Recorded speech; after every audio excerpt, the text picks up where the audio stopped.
ISRO வந்து சந்திராயன் 3 சக்ஸஸுக்கு அப்புறம் நாங்கள் ஹியூமன் ஸ்பேஸ் டெவலப் பண்ணிட்டு இருக்கோம். அது வந்து 400 கிலோமீட்டரில் ஸ்பேஸ் ஒரு குரு அமைச்சு அங்கே வந்து மனிதர்களை அமைக்கிறதுக்காக அந்த இப்போ ஸ்பேஸ் ப்ரோக்ராம் போய்கிட்டு இருக்கு. ககன்யான் என்ற ப்ரோக்ராம் போய்கிட்டு இருக்கு. அதுக்கப்புறம் சந்திராயன் 4 அங்கே நிலவுக்கு வந்து லேண்ட் பண்ணி, இப்போ சந்திராயன் 3ல ஒன்லி லேண்ட் பண்ணி அங்கே தண்ணி இருக்கிறதெல்லாம் கண்டுபிடிச்சோம். சந்திராயன் 4 என்ன பண்ண போகிறோம்னா அங்கே இறங்கி அங்கேருந்து சாம்பிள் ரிட்டர்ன், அங்கே இருக்கிற மண்ணை எடுத்துட்டு இங்கே பூமிக்கு வர்ற மாதிரி திட்டமிட்டிருக்கிறோம். அப்புறம் வந்து இஸ்ரோவில் வந்து நிறைய இந்த மாதிரி சாதிக்கிறதுக்கு நிறைய தமிழியன்ஸ் இருக்காங்க. உங்களுக்கு தெரியும், அப்துல் கலாம் அவர் தான் ஃபஸ்ட்டு ராக்கெட் ASLV சக்ஸஸ்ஃபுல்லாக லான்ச் பண்ணார். ஃபஸ்ட்டு நாங்கள் 400 கிலோமீட்டருக்கு விட்டோம். அப்புறம் வந்து 800 கிலோமீட்டருக்கு சேட்டலைட்டை விட்டோம். 36,000 கிலோமீட்டருக்கு கம்யூனிகேஷன் சேட்டலைட் விட்டோம். அப்புறம் 4 lakh கிலோமீட்டர் நிலவுக்கு போனோம். அப்புறம் மார்ஸுக்கு வந்து 21 crore கிலோமீட்டருக்கு போனோம். இதுக்கெல்லாம் ஃபஸ்ட்டு வந்து அப்துல் கலாம் தான் ஃபஸ்ட்டு ASLV ப்ராஜெக்ட் டைரக்டராக இருந்து சக்ஸஸ்ஃபுல்லாக லான்ச் பண்ணார். மயில்சாமி அண்ணாதுரை அவர் வந்து நிலவு மென் என்று நாம் அவர்களை சொல்கிறோம். அவர் தான் ஃபஸ்ட்டு சந்திராயன் 1க்கு ப்ராஜெக்ட் டைரக்டராக இருந்து சவுத் போலில் வந்து தண்ணி இருக்கும் அப்படின்னு சொல்லி கண்டுபிடிச்சாரு. அதனால தான் சந்திராயன் 3 நாம் போய் இறங்கணும்.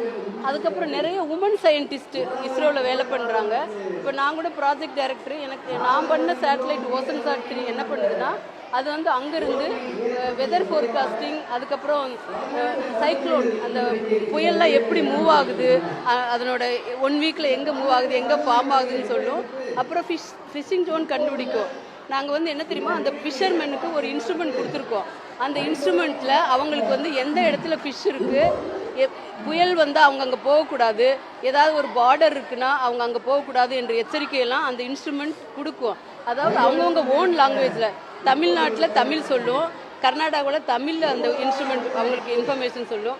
அதுக்கு வந்து ஓசன்சாட் 3 சேட்டலைட் உதவுகிறது. அதற்கு நான் ப்ராஜெக்ட் டைரக்டராக இருக்கிறேன். என் கூட நிறைய பெண்கள் அதிகமாக ஒரு உமன் சயின்டிஸ்ட் இருக்காங்க. நிறைய தமிழ் உமன் சயின்டிஸ்ட்டும் இருக்காங்க. அவங்களாம் நைட்டில் நாங்கள் சம்டைம்ஸ் ப்ராஜெக்ட் மூவ் ஆகும்போது 24/7 வேலை செய்யணும். அப்போ வந்து நைட்டில் க்ளீன் ரூமில் கோட் போட்டுட்டு வேலை செய்யணும். அந்த பெண்கள்லாம் அவ்வளோ கோஆப்ரேட்டிவாக இருந்து ஆண்களுக்கு நிகராக வேலை செய்வாங்க. அவங்க குழந்தைங்கள்லாம் பார்த்துக்கிறதுக்கு அவங்க மாமியார் அவங்க அம்மா வர சொல்லுவாங்க. அது இஸ்ரோவில் வந்து ஆப்பர்ச்சுனிட்டி வந்து பெண்களுக்கும் ஆண்களுக்கும் ஈக்குவலாக கொடுக்குறாங்க. நிறைய பொசிஷனில் பெண்கள் இருக்காங்க.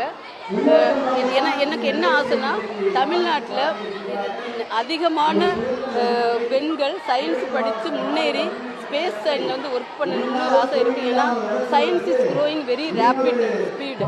நிறைய ஆப்பர்ச்சுனிட்டி இருக்குது. சயின்ஸ் படித்தா நிறைய முன்னேறலாம். பெண்கள் அதிகமாக சயின்ஸ் படிக்க வேண்டும் என்று நான் கேட்டுக்கொள்கிறேன்.